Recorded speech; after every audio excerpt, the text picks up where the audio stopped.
Olá, queridos, que a graça do nosso Senhor Jesus continue conosco nesta manhã. Como prometido, hoje nós daremos início a uma nova série que nos tomará talvez mais de um ano, a carta de 1 Coríntios.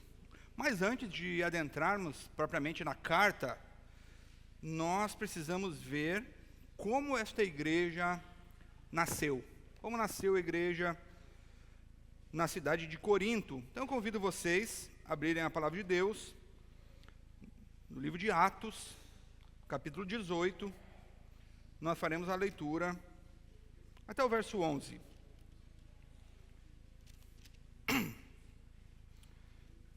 Atos dos Apóstolos, capítulo 18, do verso 1 ao verso 11, e a palavra de Deus diz assim: Depois disto, deixando Paulo Atenas, partiu para Corinto.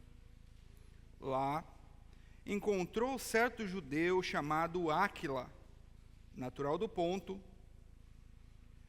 recentemente chegado da Itália, com Priscila, sua mulher, em vista de ter Cláudio decretado que todos os judeus se retirassem de Roma. Paulo aproximou-se deles. E posto que eram do mesmo ofício, passou a morar com eles e ali trabalhava, pois a profissão deles era fazer tendas. E todos os sábados discorria na sinagoga, persuadindo tanto judeus como gregos.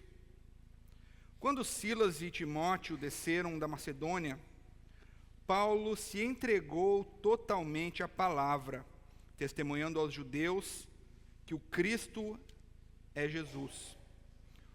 Opondo-se eles e blasfemando, sacudiu Paulo as vestes e disse-lhes: Sobre a vossa cabeça o vosso sangue, eu dele estou limpo, e desde agora vou para os gentios.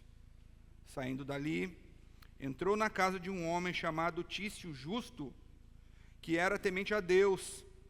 A casa era contígua à sinagoga. Mas Crispo, o principal da sinagoga, creu no Senhor com toda a sua casa. Também muitos dos coríntios, ouvindo, criam e eram batizados. Teve Paulo durante a noite uma visão em que o Senhor lhe disse: Não temas, pelo contrário, fala e não te cales, porquanto eu estou contigo, e ninguém ousará fazer-te mal, pois tenho muito povo nesta cidade. E ali permaneceu 1 ano e 6 meses, ensinando entre eles a palavra de Deus. Vamos orar? Senhor nosso Deus e amado Pai, nesse momento, Senhor, nós nos colocamos diante do Senhor, mais uma vez, suplicando para que o Senhor fale aos nossos corações. Nós somos falhos, somos pecadores, e uma série de fatores, ó Deus, nos impulsiona para longe da Tua palavra. O homem natural, ele é naturalmente rebelde e avesso à Tua palavra. E a nossa carne, Senhor, fará de tudo para que nós não venhamos nos submeter a ela. Por isso nós pedimos, ou melhor, suplicamos para que o Seu Espírito faça isso em nós, por nós e conosco. Aplica, Senhor, esta palavra e possamos entender, Senhor, quão maravilhoso é fazer parte do Teu povo. Mesmo em uma igreja que irá nascer e se tornará a igreja mais complicada do Novo Testamento. Nos ajuda, Senhor, a extrair aplicações para a nossa própria vida. Em nome de Jesus, amém. Queridos, alguns de vocês sabem, especialmente os papais, as mamães, sabem o que é ter medo no momento em que vocês, de certa forma, decidem ter filhos. São muitas dúvidas, as mulheres pensam muitas vezes na dor, nas contrações, no desconforto de carregar talvez aquela barriga ali por 9 meses.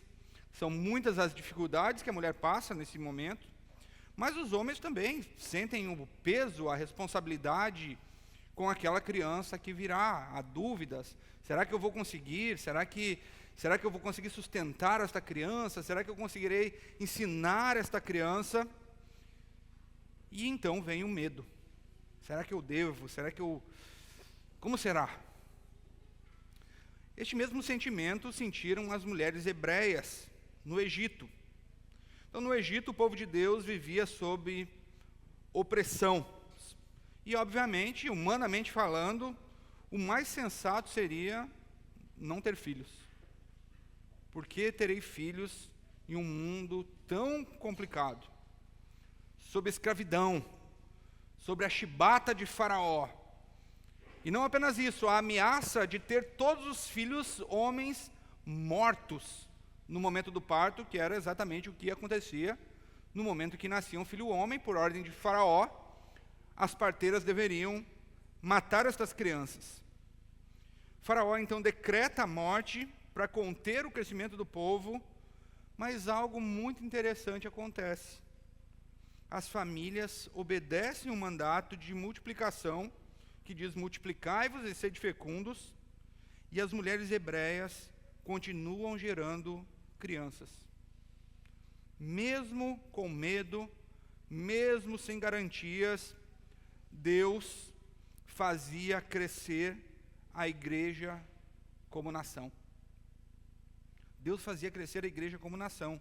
Quanto mais o Egito tentava sufocar e acabar com este povo, acabar com esta igreja que nascia, mais a igreja crescia em solo egípcio.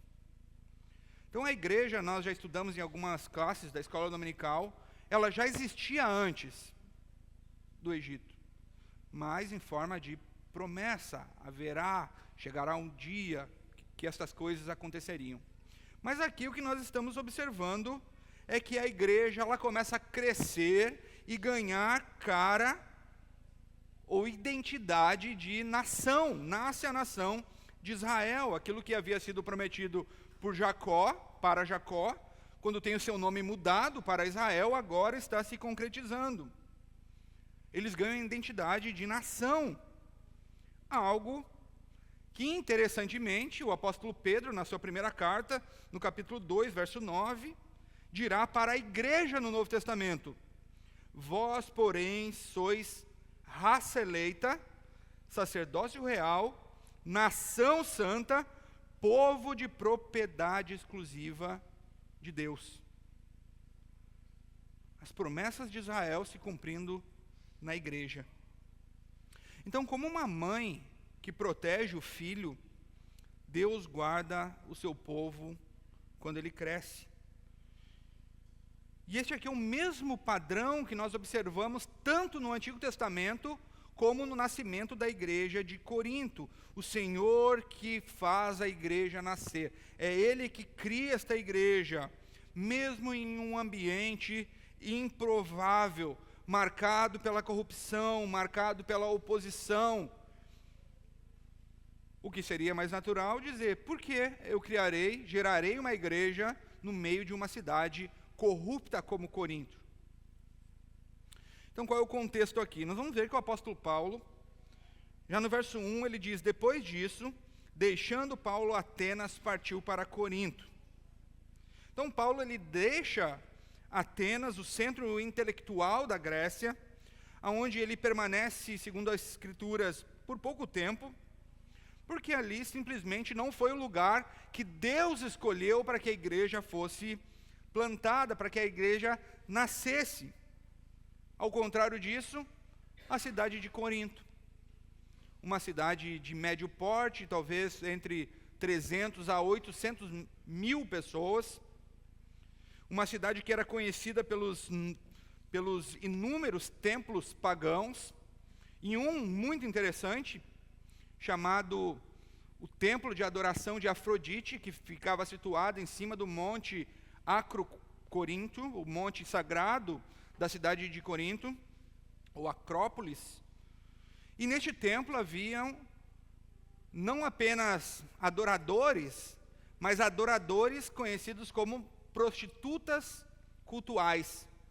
mais de 1.000 prostitutas cultuais no templo, oferecendo seus serviços para que a deusa seja honrada. E isso, obviamente, atraía os visitantes, atraíam os marinheiros, atraíam pessoas de todos os lugares naquela cidade portuária. Por essa razão, esta igreja, ou melhor, esta cidade, não a igreja, esta cidade ficou conhecido pela sua devassidão sexual. E nós veremos esse reflexo mais à frente na própria igreja. Então, essa cidade era tão mal vista que as pessoas acabaram cunhando um apelido que pegava muito mal quando alguém chamava outra pessoa de, não corintiano, coríntio. Você, não corintiano, para que os corintianos, fiquem tranquilos aí, não corintianos. Então, quando alguém chamasse, você é um coríntio, não corintiano. Alguns, mas nem todos. Então, quando eles diziam, você é um coríntio, aquela pessoa ela deveria se ofender, porque o que eles estavam dizendo era uma ofensa àquela pessoa, chamar aquela pessoa de coríntio, porque aquela pessoa era uma pessoa devassa. E é exatamente nessa cidade, neste lugar, que o Senhor decide gerar uma igreja. Uma cidade devassa. E é exatamente isso que nós veremos nesta manhã. Cristo governa a história da redenção, por isso ele gera, cria e sustenta a sua igreja. Então, como o Senhor gera, como Ele cria, nós vamos ver o desenvolver desta mensagem como uma gestação, onde o Senhor produzirá a sua primeira contração para gestar esta igreja nesta cidade corrompida,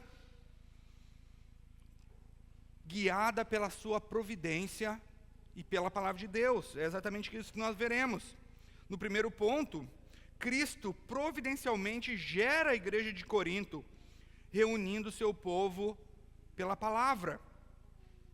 Então observe que esta igreja ela não nasce pela boa reputação da cidade, nem pelas suas riquezas, nem pelo prestígio cultural, nem pela arte, nada disso. A igreja nasce pela providência de Deus, é o que nós vemos no verso 2. Lá, encontrou certo judeu chamado Áquila, recentemente chegado da Itália, em vista de ter Cláudio decretado que todos os judeus se retirassem de Roma. Observe que não há acaso aqui, nada é por acaso. Áquila e Priscila não estavam ali para desfrutar das maravilhas que a cidade de Corinto tinha para oferecer. Muito pelo contrário, eles estavam ali por causa do decreto imperial que forçou muitos judeus sair de Roma e se deslocar pelas cidades da antiguidade. Então observe que Deus ele usa o decreto de César providencialmente para cumprir o seu próprio decreto. Uma igreja precisa nascer na cidade de Corinto. E é neste momento que o apóstolo Paulo diz, ou melhor, Lucas diz, aqui em Atos, Paulo aproximou-se deles. Eles são afastados da sua cidade, são afastados da Itália, vão em direção a Corinto, e lá em Corinto, providencialmente, Paulo se aproxima destes irmãos. Mas nós observamos também que esta igreja, ela nasce por meio da pregação da palavra. Observe no verso 4. E todos os sábados discorria na sinagoga, persuadindo tanto judeus como gregos. Então, Paulo ele não chega aqui por acaso, mas como de costume, o primeiro lugar que ele procura chegar numa cidade é uma sinagoga. Ele procura uma sinagoga para convencer, para pregar o evangelho para estes compatriotas, para esses judeus, ao qual o apóstolo Paulo amava muito, como nós vemos na carta aos Romanos mais à frente.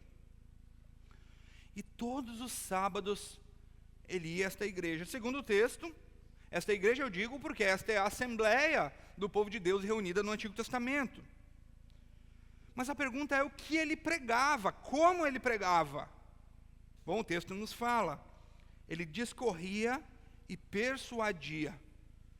Então são dois verbos muito interessantes aqui.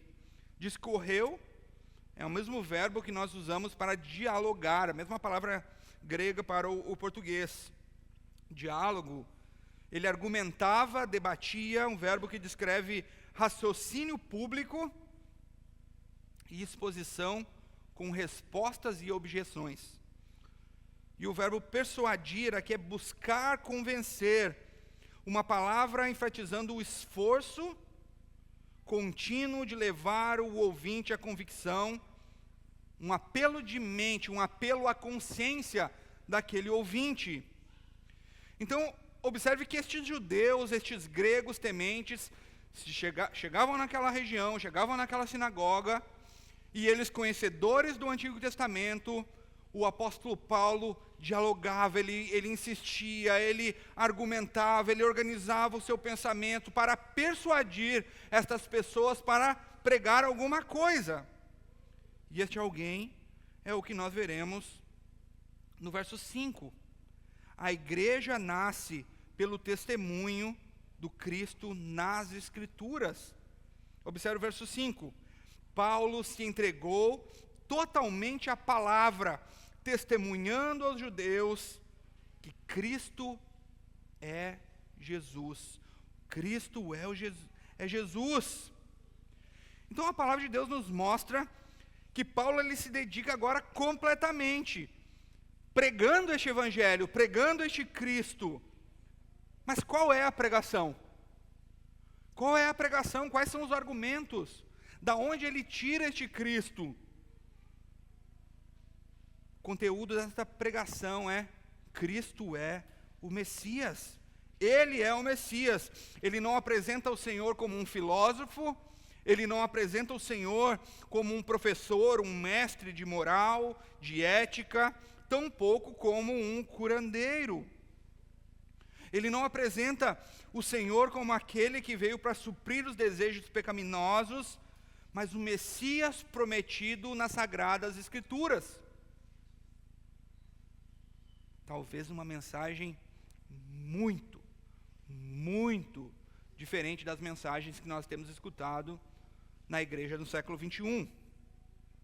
O que o apóstolo Paulo faz aqui é abrir o Antigo Testamento e observar diante dos seus próprios olhos as profecias se cumprindo. A igreja não está mais restrita a Israel. Aquilo que já havia sido confirmado no livro, em Atos, no capítulo 2, em torno de 20 anos antes, e confirmado no concílio de Jerusalém, 1 ano e meio, mais ou menos, antes do apóstolo Paulo chegar em Corinto, num concílio que ele estava presente, estava sendo agora concretizado diante dos seus olhos. Estava nascendo uma igreja. Mas observe que a igreja, ela nasce mesmo que haja rejeição e blasfêmia. Verso 6. Opondo-se eles e blasfemando, sacudiu Paulo as vestes. Sacudiu Paulo as suas vestes. Então há uma oposição, uma rejeição. E esta rejeição e esta oposição, ela é certa. E ela começa dentro da própria igreja. Isso vai acontecer. Esteja preparado para encontrar rejeição dentro da própria igreja. Todos aqueles que quiserem viver piedosamente em Cristo Jesus serão perseguidos. E esta rejeição começa dentro da igreja. Mas a resposta do apóstolo Paulo a esta rejeição, a esta blasfêmia, é mostrar aqui de forma muito clara, conforme a tradição profética fazia, sacudindo as suas vestes. E ele então afirma: sobre a vossa cabeça, o vosso sangue, dele estou limpo. A palavra aqui é anunciada de forma muito clara para estas pessoas. O texto já nos disse que ele discorreu e persuadiu, e esta resistência levou ao endurecimento do coração dessas pessoas. Mas observe que a rejeição e o endurecimento dos corações, eles também cumprem um propósito. E então nós podemos observar a consequência deste endurecimento. E devemos agradecer por isso. Porque o texto então nos diz, e então Paulo declara: desde agora vou para os gentios. Paulo está vendo aqui, diante dos seus próprios olhos, as promessas feitas para Abraão, para Isaque, para Jacó, Gênesis 12, Gênesis 15, Gênesis 17, Gênesis 22. A igreja está se expandindo.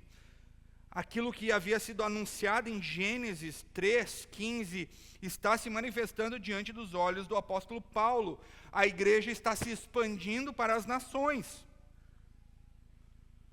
Porque o Senhor governa soberanamente a sua igreja. A sua igreja ela não pertence a homens. Esta igreja, ela nasce no coração do próprio Deus, antes da fundação do mundo. Tudo é em relação a Ele, para Ele, dele, com Ele, tudo pertence a Ele. Então, no sistema solar, para aqueles que gostam de astronomia, e aqui talvez seja uma coisa tão óbvia, os planetas, eles não ficam soltos, flutuando no universo, muito pelo contrário, eles orbitam em torno do Sol.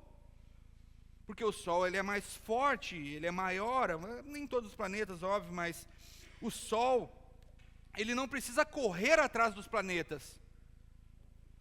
Naturalmente, os planetas estão em torno deste Sol, no sistema solar. Assim também é a igreja. A igreja existe porque existe um Cristo, e este Cristo está no centro, e Ele nos faz orbitar em volta dEle, de acordo com a sua providência. Mas o que nos mantém nesta órbita é a sua palavra. A palavra de Deus nos mantém nesta órbita. Não é a nossa capacidade, mas o magnetismo desta palavra que nos une a Ele. Então, algumas aplicações neste primeiro ponto. Observe as mudanças que ocorrem na sua vida. Tudo o que ocorre na sua vida ocorre de acordo com a providência de Deus. Situações inesperadas, problemas que você muitas vezes não compreende, assim como nós vemos no nascimento da igreja de Corinto, onde o apóstolo Paulo encontra a Priscila, a Áquila, respeitando um decreto imperial, os afastando da sua cidade, e ali, por causa deste decreto, o Senhor decreta o seu próprio decreto. Assim acontece conosco. Em segundo lugar, confie na palavra de Deus. A palavra de Deus é aquilo que nos mantém conectados a Ele. Não são as nossas emoções, não são as nossas opiniões, não são os nossos sentimentos, mas a palavra de Deus. Todas as outras coisas falham, mas a palavra de Deus permanece para sempre. Em terceiro lugar, proclame e confesse o Cristo das Escrituras. Então, pregue sobre este Cristo, creia neste Cristo, não um gênio da lâmpada, pronto para realizar os seus caprichos, mas o Cristo que cumpriu todas as promessas, todas as profecias do Antigo Testamento. Este é o Cristo que você precisa pregar. Então, assim como os planetas, eles são atraídos pelo Sol, a igreja, ela é cuidada pela providência de Deus e atraída pela sua palavra. Mas vamos ver aqui, nesta segunda contração deste nascimento dessa igreja, no nosso segundo ponto. Cristo cria a igreja de Corinto, incluindo-a no seu povo. Verso 7, a igreja ela se torna um novo centro de adoração. E entrou na casa de um homem chamado Tício, justo, cuja casa era contígua à sinagoga. Mais uma vez, nós não temos acaso. Nós vemos a casa deste homem, Tício justo, que ficava exatamente no lado da sinagoga. Então, o que nós estamos observando aqui é um deslocamento, sinalizando esta expansão do evangelho agora para os gentios. Porque o culto ele não acontece mais apenas nas estruturas humanas, mas aonde esta igreja está reunida. Ele não depende de estrutura, mas depende de um povo, e este povo pode estar em qualquer lugar. Mas nós vemos também que a igreja ela é formada por famílias, sendo incluídas na família de Deus. É o que nós vemos em Atos, verso 8. Observe esse ponto. Mas Crispo, o principal da sinagoga, creu no Senhor com toda a sua casa. Aqui nós observamos algo interessante e algo que precisa ser resgatado. A comunidade da aliança é formada por famílias. Este povo é formado por famílias. Quando Crispo crê, a sua família inteira é incluída. O benefício pactual, o benefício da aliança, inclui toda a sua casa. Então hoje nós temos a ideia, nós temos de alguma forma, e logo nós veremos isso na escola dominical quando retornarmos, esta ideia de individualidade na igreja. Mas o que nós observamos no Novo Testamento é que as famílias inteiras eram incluídas na família da aliança à medida que o chefe da família cria. E é por isso que nós vemos no livro de Atos tantas famílias inteiras sendo batizadas. Mas nós vemos também que a igreja nasce quando ocorre conversão genuína, verso 8. Mas também muitos dos coríntios, ouvindo, criam e eram batizados. O texto mostra aqui uma ordem: ouvir, crer e ser batizado. Mas crer, ele precisa crer em alguma coisa, para crer, primeiramente ele precisa ouvir. E a pergunta então que vem logo em seguida é, ouvir o quê? Então ele precisa ouvir a palavra. E a pergunta então é, o que a palavra prega? E a palavra prega as Escrituras. E sobre quem as Escrituras ensinam? As Escrituras ensinam sobre Cristo. E a pergunta então que nos resta é, quem é Cristo? Que Cristo é esse? E o apóstolo Paulo então nos diz no verso 5, a palavra testemunhando aos judeus que Cristo é Jesus. Porque tudo isso é sobre Ele, porque é Ele que governa a igreja. O culto é sobre Ele, as músicas são sobre Ele, a pregação é sobre Ele, os hinos são sobre Ele, as suas ofertas são sobre Ele, a ceia é sobre Ele. Tudo é sobre Cristo, Cristo, Cristo. Imagine que você está caminhando numa região árida. Você está com sede, a sua boca já está colando como a minha. Você está caminhando naquele lugar seco, o sol está castigando, e neste momento que você já pensa em desistir, você olha lá, longe, está então passando um rio. Você vai se aproximando e você percebe que existem algumas pessoas lá, e algumas dessas pessoas então gritam, venham, venham, a água aqui, tome, essa água é boa. Por outro lado, há outras pessoas que gritam, não, não toma essa água é amarga, essa água vai matar vocês. Mas você está ali, você está caminhando em direção àquela água, você está com sede. E obviamente, talvez você já esteja pensando aí, esta água é Cristo. Sim, Ele nos ensina, Ele é a água da vida, mas Ele não é apenas a água, Ele é o dono da nascente deste rio. A palavra de Deus é esta água que corre, as promessas, as profecias, e o Senhor é o dono da nascente, Ele move quando Ele quer, como Ele quer, e se Ele quer, a direção desse rio. Esse rio por anos havia passado no centro de Israel, mas as pessoas então tomaram esta água e falaram, esta água é amarga, esta água traz morte, enquanto outros tomaram esta água e viveram, enquanto outros rejeitaram. Nós somos aqueles que apontam para esta água e dizem, bebam desta água. Esta água é boa, mas de forma inevitável. Muitos beberão esta água e dirão, esta água é amarga.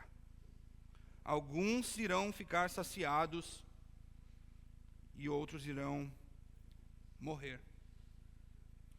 Qual o gosto desta água para você? Qual é o gosto dessa água para você? Que Cristo você crê? Algumas aplicações aqui deste ponto 2. O primeiro que eu gostaria de falar para vocês está em relação ao resgate da sua responsabilidade. Nós vimos aqui que estes judeus, aqueles que beberam desta água, aqueles que creram que esta água é boa de se beber, que esta água produz vida, eles foram incluídos na família de Deus. Famílias foram incluídas na família de Deus. Por isso nós precisamos resgatar a nossa responsabilidade em relação à nossa própria família. Nós precisamos assumir o nosso papel como pai, como mãe. Nós precisamos cumprir os votos que nós fizemos no batismo dos nossos filhos e conduzir os nossos filhos no caminho do Senhor. Nós não podemos terceirizar as nossas responsabilidades para os presbíteros, nós não podemos terceirizar as nossas responsabilidades para a escola, nós não podemos transferir a nossa responsabilidade para os professores da escola dominical, mas nós precisamos nos responsabilizar pela vida dos nossos filhos, pela alma de nossos filhos, pela saúde espiritual dos nossos filhos. Que água você está oferecendo para o seu filho? A água que ele deve beber ou a água que ele quer beber? Nós precisamos resgatar a nossa responsabilidade como as famílias possuíam no primeiro século. Em segundo lugar, responda ao Evangelho bebendo a água da vida e proclamando que ela é boa. Então não rejeite esta água, porque somente esta água que pode saciar a sua vida, somente esta água pode saciar a sua alma. Faça o que você precisa fazer. E por último, na nossa terceira contração, nesta gestação da igreja de Corinto, nós vamos ver que o Senhor, Ele não apenas cria, mas sustenta a sua igreja. Cristo cria e preserva, sustentando a igreja. Então a pergunta é como o Senhor sustenta a sua igreja. Primeiro, o Senhor sustenta a sua igreja encorajando os seus líderes, é o que nós vemos no verso 9. Teve Paulo durante a noite uma visão em que o Senhor lhe disse, não temas, pelo contrário, fale e não te cales. Interessantemente, nós vemos esta aparição do Senhor em sonho ao apóstolo Paulo. O apóstolo Paulo, conhecido talvez como um dos mais poderosos e influentes missionários dos primeiros séculos, um dos mais ousados proclamadores do Evangelho, também sentindo medo. Nós observamos aqui então neste texto que as hostilidades, os desafios, a realidade muitas vezes que nos impõe ao nosso redor, ela pode causar medo e desencorajar os líderes, até mesmo o apóstolo Paulo. Mas o Senhor, Ele sustenta a sua igreja garantindo esta proteção. E é por isso então que Ele diz: porquanto eu estou contigo e ninguém ousará fazer-te mal, no verso 10. Então a promessa que nós vemos aqui de proteção, ela não elimina a oposição, mas limita o mal. E isso nós poderíamos ver, se nós continuássemos o nosso texto, se cumpre quando o apóstolo Paulo é levado diante Gálio, e ele então, sem intenção, ele julga a causa do apóstolo Paulo, e o império trata o cristianismo como uma disputa interna do judaísmo, não como um crime civil. E então, a partir do verso 11, nós vamos ver que a decisão de Gálio neste processo livra o apóstolo Paulo e garante o avanço da igreja nos próximos 10 anos, onde o cristianismo está livre para pregar o evangelho debaixo do decreto de Roma. Porque o Senhor, Ele cuida, Ele sustenta e Ele garante que essa igreja se desenvolva. Mas nós vemos também que o Senhor sustenta a sua igreja, porque a igreja é dele. A igreja é dele. E Ele diz: tenho muito povo nesta cidade. A igreja, ela pertence a Cristo. E por isso que o apóstolo Paulo fica 1 ano e 6 meses nessa igreja, pregando dia e noite, de casa em casa, fazendo os cultos no domingo, se encontrando nos gardens de Jerusalém, de Corinto, e todas as outras reuniões que esses irmãos faziam nos primeiros séculos, de casa em casa, na igreja, onde fosse. Porque a igreja é de Cristo. Esta igreja, ela se tornará a igreja mais problemática do Novo Testamento. Entretanto, ela nunca deixou de ser a igreja de Cristo. Porque nós vemos a progressão histórica onde Deus sonha e escolhe esta igreja antes da fundação do mundo, com pessoas improváveis, mestres, judeus, gentios, homens, mulheres, eruditos, leigos, todos eles são enxertados na comunidade da aliança. Então a igreja, ela é como aquele soldado muitas vezes que está naquela linha de frente, onde a batalha está próxima, ele não sabe quais são os planos, ele apenas escuta o comandante dizendo: olha, segue em frente, todos em linha, sigam, a batalha está garantida, eu garanto a vocês. O medo continua existindo, os soldados não sabem qual será o desfecho dessa história, mas escutam a voz e confiam na voz do seu comandante. Sigam, porque eu tenho certeza que a vitória está garantida. Esses soldados continuam com medo, mas eles confiam e seguem. É exatamente assim a igreja. Nós não sabemos o que acontecerá na nossa próxima semana. Nós não sabemos o que ocorrerá conosco quando sairmos daqui desta reunião. Mas uma coisa nós temos certeza: o Senhor garante que tudo está debaixo da sua providência. Tudo está debaixo da sua providência. Então a igreja, ela permanece porque o Senhor governa o caminho desta igreja. Então, algumas aplicações finais: ore pelos seus líderes e encorajem, pois até os servos mais fiéis sentem medo e desgaste. Mas quando a igreja ora, quando a igreja caminha junto, ela se torna um instrumento de consolo e quase um alento dado por Cristo ao coração destes homens que servem à igreja. Em segundo lugar, mantenha a confiança em Cristo, mesmo em meio à oposição. Então nós não dependemos da aprovação de ninguém, nós não dependemos da proteção de ninguém, mas todos nós dependemos da presença soberana de Cristo em nós, que limita o mal e garante que a sua igreja avance mesmo com oposição. Então todo nascimento, como eu disse no início, todo nascimento ele começa com um choro. Ele começa com dor, o som certamente não é nada agradável.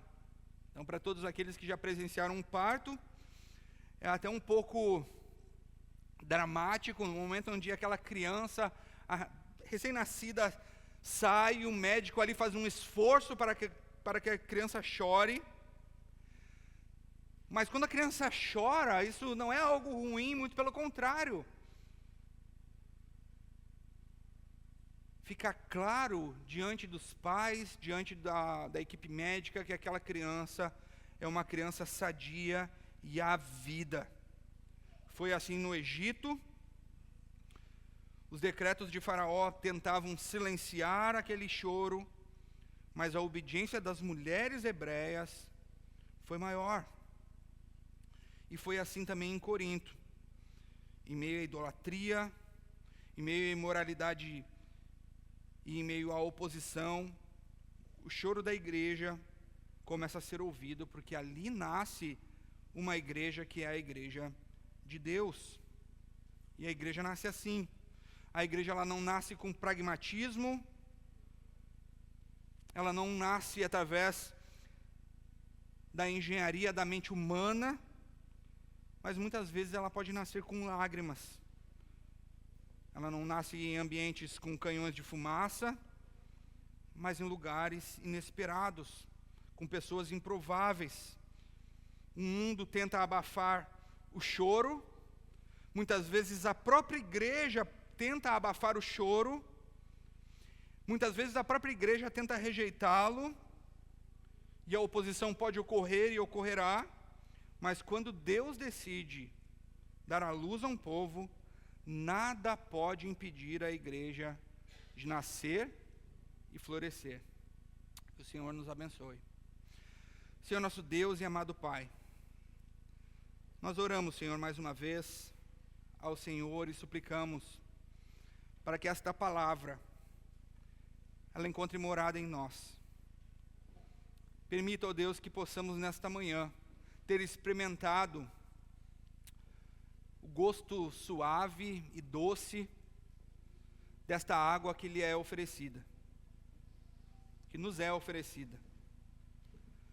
Eu peço ao Senhor, ó Deus, para que aqueles que ainda não provaram dessa água nesta manhã possam sair daqui com a convicção de que não experimentaram esta água amarga. Nós oramos, ó Deus, pelo resgate da responsabilidade dos pais.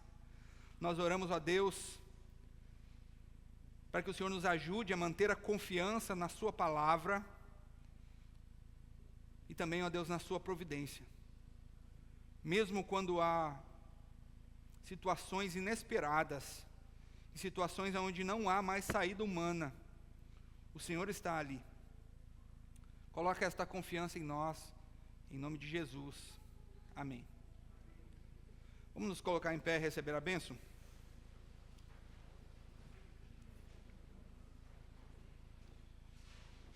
E que o amor de Deus, a graça do nosso Senhor Jesus Cristo e a consolação do Espírito Santo esteja com você hoje e para todos sempre. Amém.